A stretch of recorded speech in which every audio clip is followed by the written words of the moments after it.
Today I'm doing a different kind of Sephora sale recommendations video. I've seen so many people posting their videos with their Sephora sale recommendations, and I just wanted to try to do something a little bit different, but still take part in the conversation around the sale. So I prompted my followers on Instagram and my subscribers on YouTube to ask me for advice or any questions that they had in mind leading up to the sale about anything that they were considering buying, and said I would do my best to answer those. So that's what this video is all about. So if you'd like to hear the questions and my answers, just keep on watching. I think I'm going to start with my Instagram question. So the first one I'm seeing here is the best light coverage / skin-like foundation. And what immediately came to mind for me was the Rare Beauty Positive Light Tinted Moisturizer. I think this is a beautiful product. It gives a light coverage. It can be built up a little bit. Eva's on my lap here, so you can see your tail. So it gives a light coverage, can be built a little bit, but it's more than a skin tint, and I would say less than a medium. So I think it falls really clearly into that light coverage foundation category. It has a beautiful finish to it, so it seems to give almost a smoothing, kind of slightly blurring effect on the skin while still looking like a really natural skin-like texture. I don't find it leans particularly matte or particularly dewy. So it's kind of more in that natural skin-like finish range. Now I also had a question, I think it was on YouTube, about just kind of in general best products for people with pale skin. And I think throughout this whole video, that's going to naturally come up just because I have very pale skin, and so that's what most of my experience with makeup is. So any of the products that I'm recommending are probably going to be suitable for pale skin, and I'll be sure to mention the shades that I have in these products because that will apply specifically to people with pale skin. But my recommendations are also more general and can be applied to any skin tone because I'm also talking about the formulations here. But in this tinted moisturizer, I have the lightest shade, which I think is the shade 100, and it's a very appropriate shade for my skin when it's at its palest. Okay, next question, face powders. I have a number that I've chosen. I was just going through all of my powders and realized that I have a lot of powders that I really like that are available at Sephora. I'm gonna start out with the Gucci powder. This is one that I think has quite a good shade range. The shade I have is 0.5, which is a fair olive shade. So I find that's a really nice one. It feels more like kind of a creamy powder. It's not thick, but it's not extremely thin either. So something that I would consider to be a very thin, extremely lightweight powder would be the Westman Atelier Vital Skin Powder, which is extremely lightweight and very, very thin. That is almost undetectable. And then another alternative to the Westman Atelier, which is kind of similar, is the Nars Light Reflecting Powder. It's similarly very thin and very weightless feeling, but it does a really good job of setting down your makeup. Another one is the Kosas powder. My compact is broken, so I'll just hold up the part with the powder. This powder I kind of think of as a jack of all trades. It will kind of work with any kind of base that you have going on. I find it blurs a little bit. It doesn't give me as much of a perfected finish as most of these other powders though, so it's not one that I reach for as much anymore. This is one of the ones that I've had for a longer time in my collection, and I don't find myself going to it as much just because I feel like some of the other ones that I've mentioned already give a little bit more of a perfected finish. I find although that this one has a slightly blurring quality in some cases, sometimes I find that it almost emphasizes my pores in some sort of strange way. So it's not my favorite, but I know that a lot of people love this and it's their holy grail. So I just wanted to mention it. It is a really good powder and it's one of the more affordable options at Sephora. And then the last powder I wanted to talk about is the Dior Backstage Powder. This is actually a baked gelée formula, so it's another one that's quite thin and lightweight. I find that while this sets, it lends a little bit more of a radiance than most of these other powders that I've mentioned. So I just wanted to bring that in as well. The shades for this one are a little bit tricky. This is one that I can't really wear very comfortably when my skin is at its palest, and I have the lightest shade 0N because it is just a little bit too dark for my winter skin tone. I sometimes find that with the Gucci as well. If I'm wearing a foundation that is just kind of on the verge of being slightly too dark, I wouldn't normally go for the Gucci one either because it can darken a little bit, but for the most part, I find that this one is acceptable in the winter time for me. The Nars one I have in the shade Translucent or Crystal, and the Westman Atelier is in Translucent, and the Kosas is in Airy. Next question, your holy grail lip products or blushes. So I'm just focusing on brands that are available at Sephora here. So there are two lip products, lipsticks that I wanted to mention.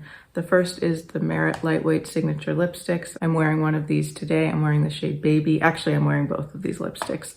I have Baby all over my lips. It is a beautiful lightweight formula. Has slightly more of a matte type finish, but feels very comfortable. It doesn't feel like a matte at all. It's one of those ones that you kind of forget that you're wearing a lipstick when you have these on.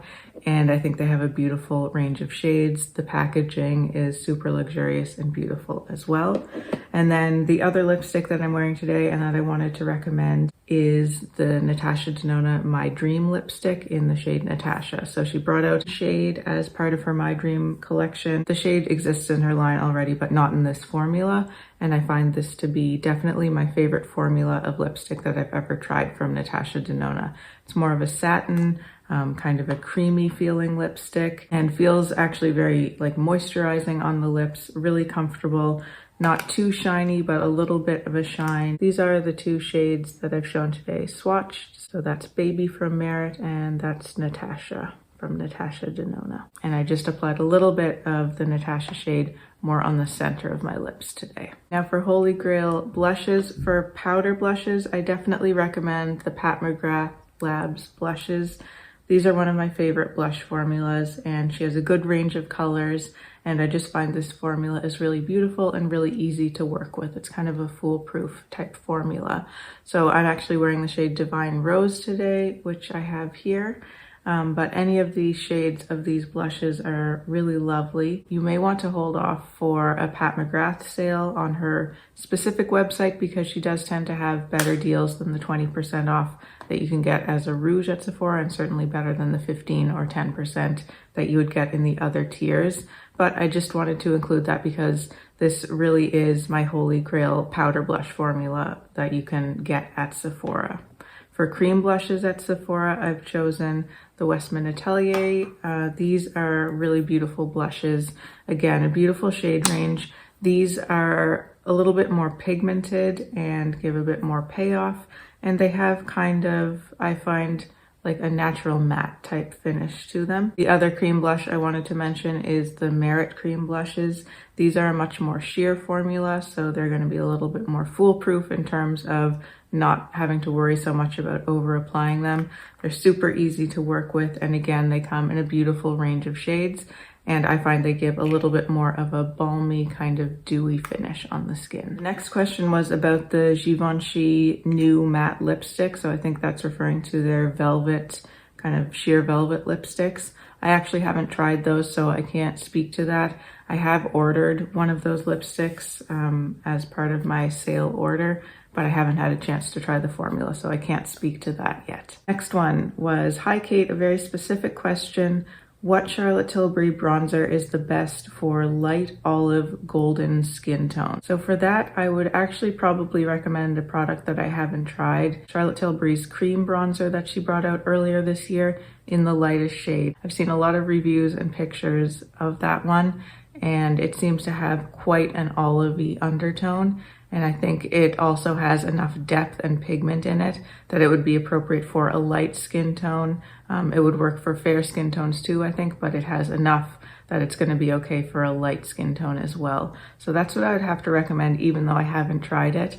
But I think that's just the one that comes to mind immediately for me. I have the shades Fair and Medium of her big Airbrush powder bronzers.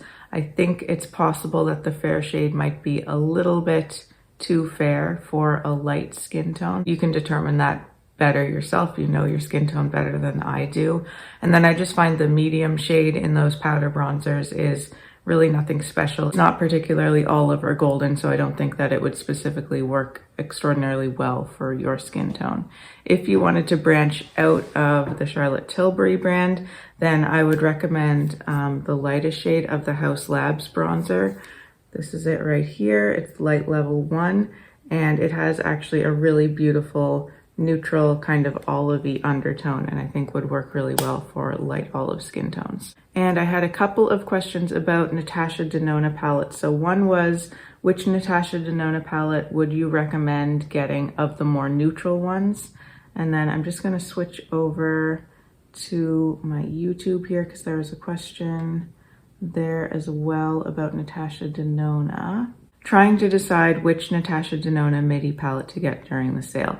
Okay, so I think that all of Natasha's midi palettes are good quality. The only one that I wouldn't recommend getting is the Love palette. I don't know if that one's even still available, but of her midi palettes, that is the one that I've had issues with. None of the other ones have I had any issues with. The formulas are great in all the other ones. So in terms of the question about the best neutral one to get, if you want a neutral midi palette and you prefer to lean a little bit more on the cool side of things, then the Glam palette would be the ideal one. You've got everything you want to work with in that neutral, cool area. There are a couple that lean a little warmer in here, but overall, your looks are going to be more cool toned with that one. If you want a little bit more pop, a little bit more kind of option and flexibility, and you're okay with going a little bit into the warmer tones and you kind of like purpley tones as well, then the My Dream palette would be my recommendation. This is currently my favorite of the Natasha Denona palettes. And it's kind of interesting because anytime I see swatches of this palette, I don't even really like it. But when I look at the palette itself in person and when I use it on my eyes, I'm always really happy with the looks. And I feel like I can get a lot of variety of different looks with this one.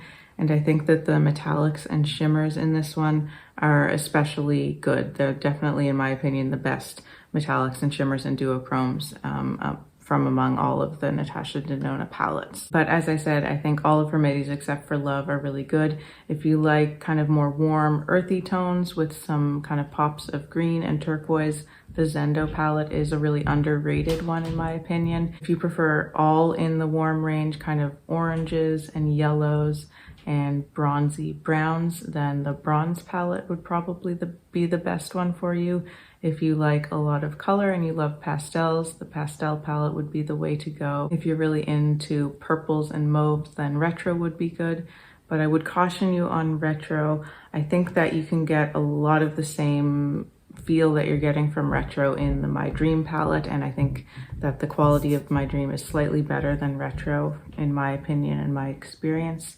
And Natasha Denona is also going to be bringing out a Retro Glam palette, which seems to have a lot of the tones that are in the Retro midi, but also has some more green tones and kind of interesting like smoky greens and mossy greens that will be mixed into that. So that's going to be coming out in the future. So you might want to hold off on getting the Retro unless you're sure that you really just want all those pink and mauve tones and you're happy with just having those in the palette. To the question about the best Natasha Denona neutral palette, I've gone over the midis, but if you wanted to spring for one of the bigger ones, the Biba palette is kind of the ultimate neutral palette from Natasha. This one's been out for quite some time, but it's still a really amazing palette. The quality is excellent here. It's mostly matte, so you don't have as much option with your shimmers, but you've got even some interesting neutral tones in your mattes. This kind of mustardy one is really cool. You've got a mixture of cream to powder and standard creamy matte formulas in here, and a really good range of shades and undertones and mix of cool and warm colors here. The next question is from someone I know IRL, so thank you for sending this question. And the question is face moisturizer. So I have a couple of recommendations for face moisturizer. My favorite right now is the Belief the True Cream. This is just a really good kind of standard moisturizer. It's not doing anything fancy, but it does a really great job of moisturizing the skin. I use it day and night in the fall and winter. In the summertime, I just use this at night, and I actually used another Belief moisturizer during the day. So if you have a more oily skin type, then I would say go for the Aqua Cream from Belief. It does a similar job. It's just kind of a straightforward moisturizer, but does a really great job at what it's supposed to do, which is just moisturize the skin and keep it a little bit balanced. The other moisturizer I can recommend is the Kiehl's Ultra Facial Cream. This is one that I really like as well. It's newer to me, so I haven't had as much experience with it, but it is just slightly less rich than the True Cream from Belief. So if you're kind of more of a combination skin type, this might be your better option. And this one is also slightly more cost effective than the Belief one, especially if you're buying it in the value size. There was another question on Instagram, which was thoughts on Ink skincare line. I am assuming that means the Inky List skincare, and unfortunately I just haven't tried any of that, so I don't really have any thoughts on it at all. Okay, powder contour for fair skin. I would go back to the Haus Labs, although this is a bronzer. It has some coolness in it as well, and can work really well as a combo contour bronzer, and the formula is really lovely with that one. I would also suggest the Charlotte Tilbury Nudegasm palette if you thought that you could also get use out of the top two powders. This one in particular is a really great contour, and this is really nice to just deepen it up a little bit. Neither of these is too warm, and they work really nicely for contour, but you'd want to make sure that you want the other two powders in there as well, which are very good, but I definitely use the two bottom ones more than I use the two top powders in that one. And then my last recommendation for a powder contour for fair skin is the One Size palette. So this is one that I don't see a lot of people talking about, but I continue to go back to this one. I'm wearing this today, and I find specifically the middle shade is a really great contour shade, but you've got good options with these as well for bronzers. So if you wanted to have the option to have both bronzer and contour in one palette and a beautiful variety of tones, this one especially is a really great bronzer for fair skin. It's super subtle and can be built up really gradually. I just wanted to put this one out there as an option because I think that it can easily be forgotten or overlooked. But these powders are really beautiful, the colors are great, and this one is in the lightest shade, so I think it's the shade Fair. So that would be my recommendation as well. Okay, and then this one almost stumped me. Looking for a stunning eyeshadow, metallic but not glittery. Any suggestions?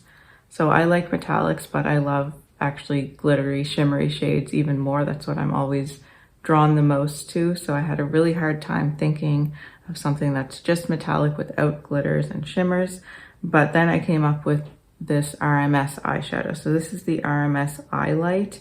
I have it in the shade Strobe, and it's a cream eyeshadow, but it's really easy to work with and quite pigmented and super stunning and shiny and metallic. You can see just how much reflect that gives off.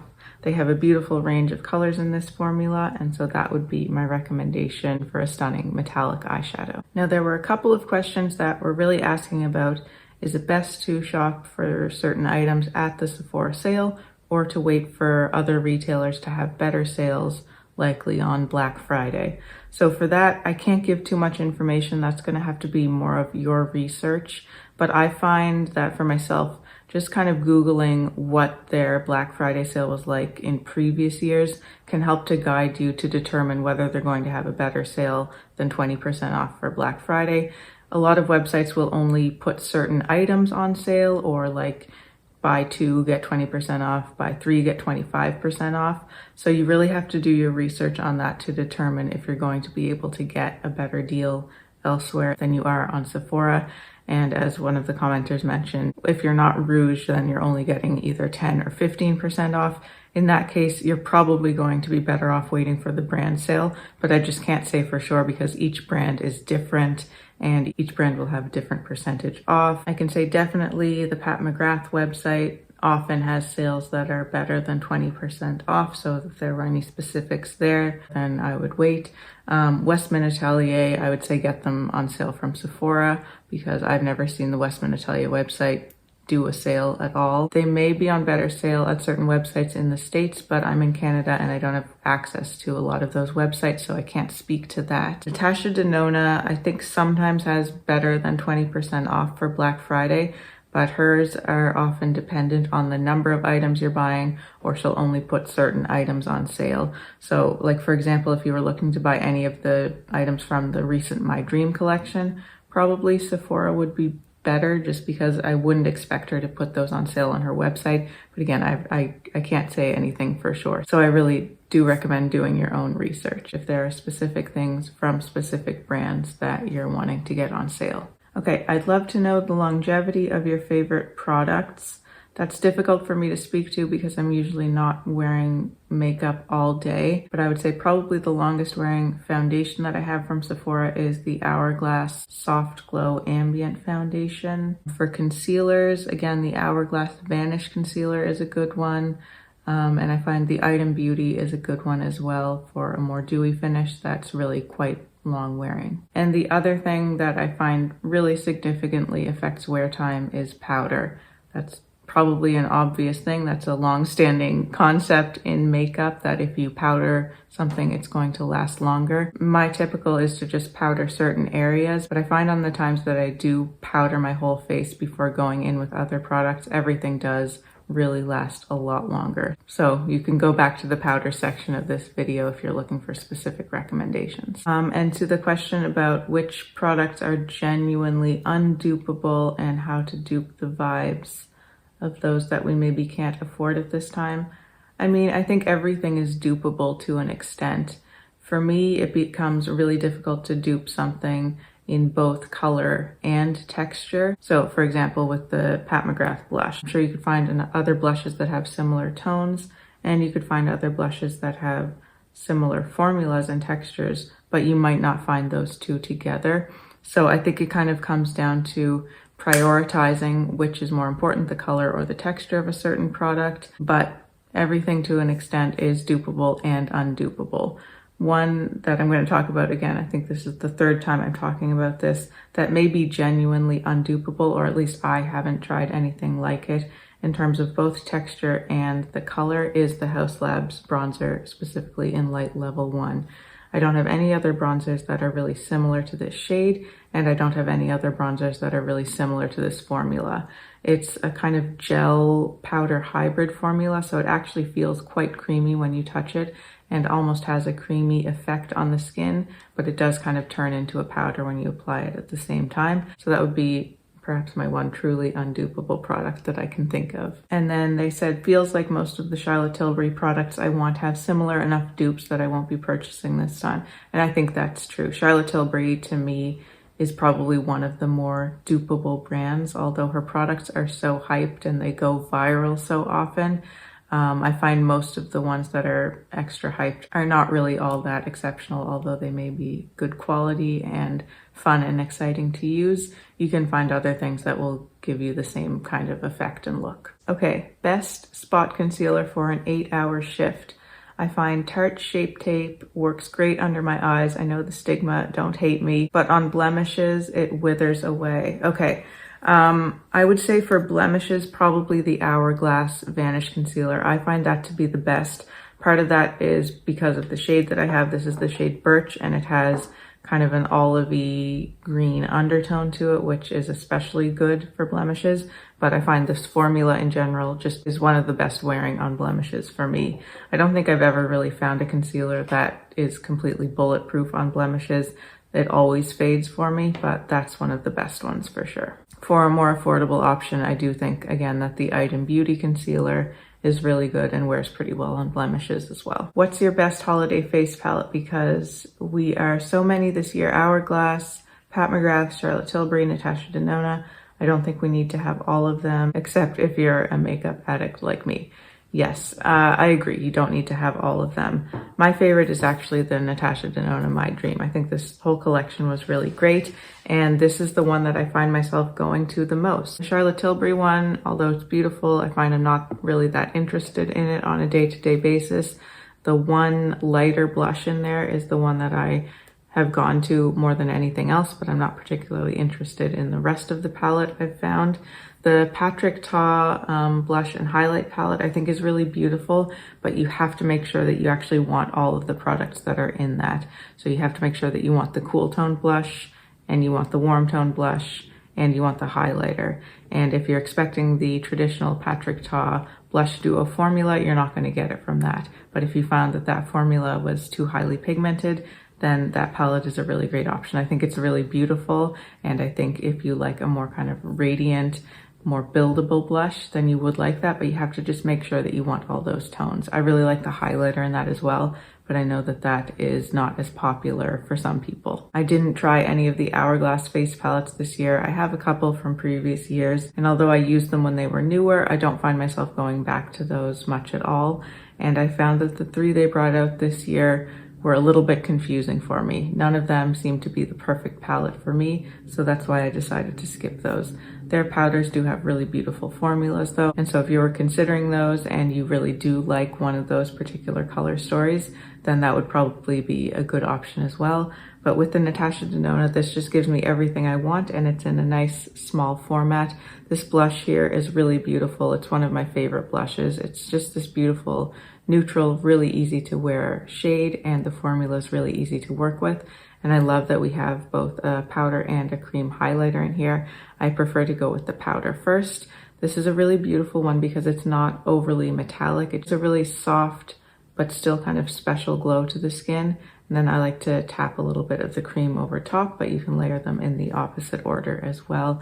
But I like putting the cream on top just because it adds even more of that kind of skin-like dewy finish. This is the one that lives in my top drawer, so you know that that's the one I go for the most often. Next question, I bought my first Danessa Myricks eyeshadow palette and I find the multi-chromes crease.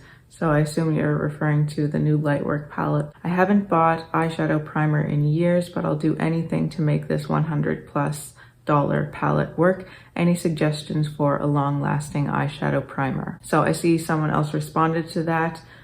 So you can go ahead and go with what they've said. My experience with eyeshadow primers is quite limited. I haven't tried a lot of them. I don't use them very often. What I've been using lately and that I've found is really good actually is the Nars Soft Matte Concealer. And I think that that one would actually work really well for these multi-chromes as well, because those Danessa Myricks multi-chromes are really very creamy. They almost feel wet to the touch. And I think that that probably contributes to the creasing. And the Nars Soft Matte Concealer is more of a dry texture. And so I think it would actually play really nicely with that Danessa Myricks formula and help it from creasing. And if you want to use it on your face as well, you can use it as a multi-purpose product. It's a really good concealer. And actually back to the question about spot concealers for blemishes, I know that a lot of people, that is their holy grail, the Nars Soft Matte Concealer, specifically for blemishes. For me, I didn't find it worked especially well on my blemishes, but I think the overwhelming majority of people who have tried it for that really love it for that purpose. I think I've addressed all of the questions that I got.